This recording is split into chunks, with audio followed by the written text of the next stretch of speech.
Malam baby, aku sekarang ada di Ayam Goreng Asli Pemuda, Jalan Meijen. Banyak banget menunya di sini, ada udang, cumi, ayam, dan menu banyak lainnya.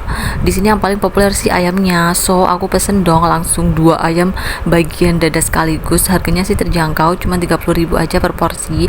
Ini sambelnya khas banget seperti khas-khas Jakarta gitu ya, Beb ya.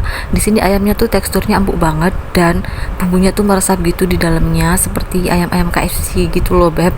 Ya, kalau kalian yang penasaran langsung aja cus ke Ayam Asli Pemuda ini.